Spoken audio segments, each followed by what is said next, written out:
Então, já encaminhando para o final desse primeiro encontro através de videoaulas, né, a gente vai passar para mais uma hipótese que é a do capaz de consentir e de manifestar de forma inequívoca a sua vontade prevista no inciso 4º do mesmo artigo 1550 do Código Civil. Essa previsão engloba quem? Os ébrios habituais, que são entendidos como alcoólatras, e os viciados em tóxicos, conforme o artigo 4º, inciso 2º do nosso Código Civil, que também foi atualizado pela Lei 13.146 de 2015. Tá? O prazo decadencial para essa modalidade é também de 180 dias, tá? Contados do casamento nos termos do artigo 1560, caput parágrafo 1º do Código Civil. É possível formular, então, uma seguinte tabela imaginária relativa aos incapazes e ao casamento. Tá? Então, vamos lá. Os absolutamente incapazes, que estão previstos lá no artigo 3º do Código Civil, que passou somente a mencionar os menores de 16 anos, o casamento é anulável. Para os relativamente incapazes, que estão lá no artigo 4º do nosso Código Civil, o inciso 1º, que são os menores entre 16 e 18 anos, também, se não houver aceitação dos responsáveis, pais, tutores, etc., esse casamento é anulável. Os ébrios habituais, alcoólatras e os viciados em tóxicos também têm essa possibilidade da anulação do casamento. No inciso 3º, que passou a mencionar as pessoas que por causa transitória ou definitiva não puderem exprimir a sua vontade, também existe a possibilidade da anulação desse casamento. Então a gente tirou essas pessoas que eram vistas como absolutamente incapazes e transferiu essas pessoas para o nosso artigo 4º do Código Civil.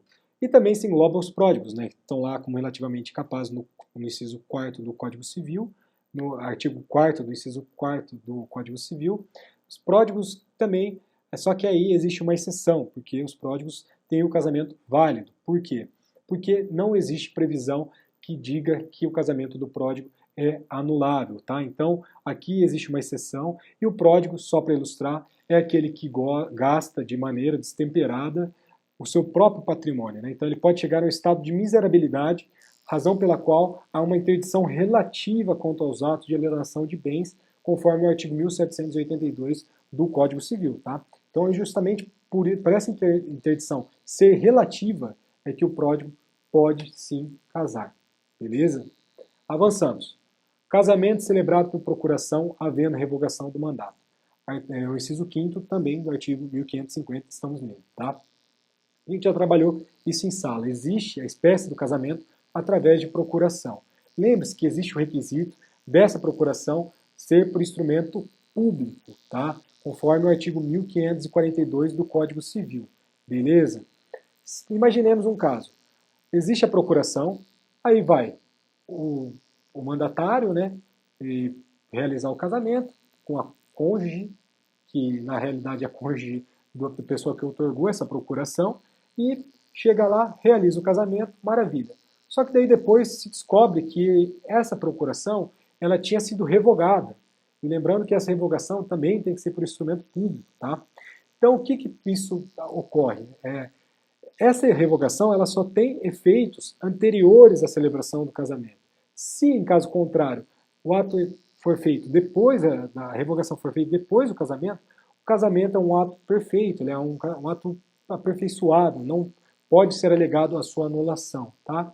Então, o casamento ele pode ser anulado se realizado por mandatário e ocorrendo a revogação do mandato sem que o representante e o mandante tivessem conhecimento dessa revogação pelo mandante. Então, o mandatário vai lá, casa, e aí, de repente, há a revogação anterior ao casamento pelo mandante. E aí você pode declarar anulação desse casamento. Já mencionei também em sala de aula que é possível responsabilizar por perdas e danos a depender do caso concreto a pessoa que revogou esse mandato outorgado. Tá?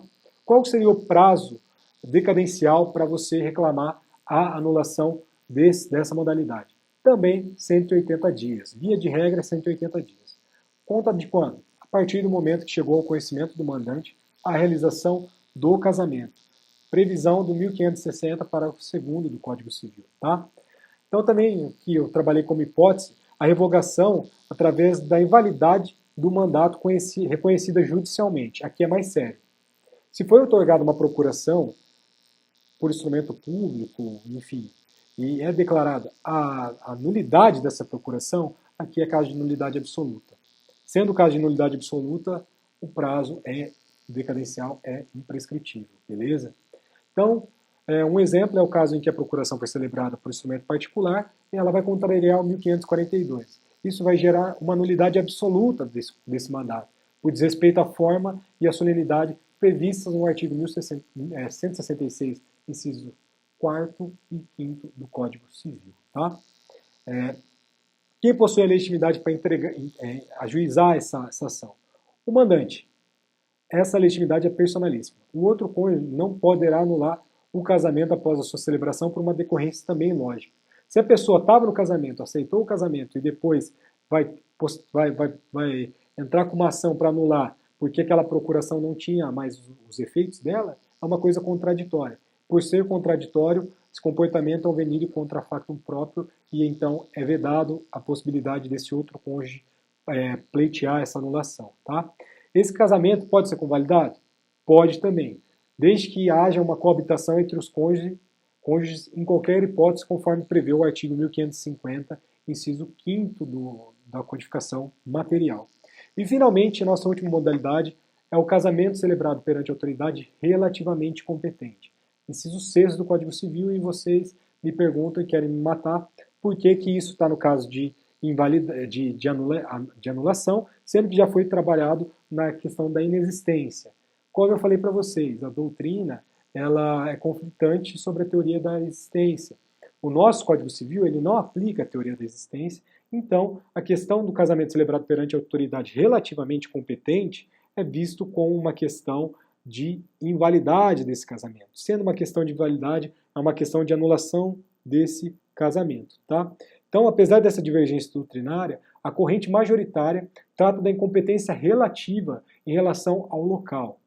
A título de exemplo, então, o caso de um juiz de paz por uma determinada localidade que realiza o casamento em outra localidade fora de sua competência. Sou de Biporã, sou juiz de paz, vou para Londrina e realizo um casamento. Eu não tenho competência para aquilo. Então, existe essa possibilidade de incompetência relativa, essa anulação. Né? Então, aqui também se enquadra incompetência em razão à pessoa. Por exemplo, a autoridade local que a gente já trabalhou na aula de hoje. Então, se o coronel realiza esse casamento, também ele é incompetente e não poderia estar realizando, mas isso é um caso de anulação e não um caso de inexistência para o nosso Código Civil. Prazo. Diferente também, se atentem. 2 anos contados da data da celebração do casamento. Legitimidade somente aos cônjuges únicos interessados da ação. Então, destaque-se que a doutrina discute a possibilidade do MP de promover a ação. No meu ponto de vista, o MP não possui legitimidade para promover essa ação, porque, querendo ou não, aqui, se ele não age nos outros casos, então é uma decorrência lógica, mas também a gente tem o princípio da não intervenção do Estado, da liberdade no matrimônio, então não vejo como o MP poderia ajuizar, promover essa ação, tendo em vista a anulação relativa, né, a nulidade relativa nesse caso. Os efeitos são retroativos parciais da sentença anulatória do casamento. Tá? Eis que deve buscar sempre a situação primitiva, anterior à celebração do negócio anulado, se isso for possível. Então, no caso em questão, diga-se que os nubentes, né, os cônjuges, voltarão ao estado de solteiro com a anulação do casamento. Então, trata-se de um efeito, sem dúvida, retroativo. Destaca-se novamente o casamento putativo, vamos tentar trabalhar o casamento putativo na aula que vem, mas o casamento putativo é o casamento realizado de boa-fé. Então, os nubentes estavam lá, foi feito um casamento por uma autoridade que não tinha competência para aquilo, mas eles estavam de boa-fé. Então, esse casamento ele vai ser discutido a anulação dele? Sim, mas os efeitos deles serão totalmente diferentes do casamento que a gente está tratando aqui. Por quê? Porque os efeitos serão, primeiro, ex nunc, eles não vão retroagir, e eles incidirão a partir do trânsito em julgado da sentença. Então é totalmente diferente do caso que a gente trabalhou, e assim a gente fecha essa primeira aula. Espero que tenha sido muito proveitosa. Desculpa por qualquer coisa, se falhou na comunicação, se a parte técnica não é ideal, mas a gente se esforça o suficiente para que a gente consiga transmitir da melhor maneira possível o conteúdo para vocês, tá? Então, muito obrigado, lavem as mãos e se cuidem. Abração!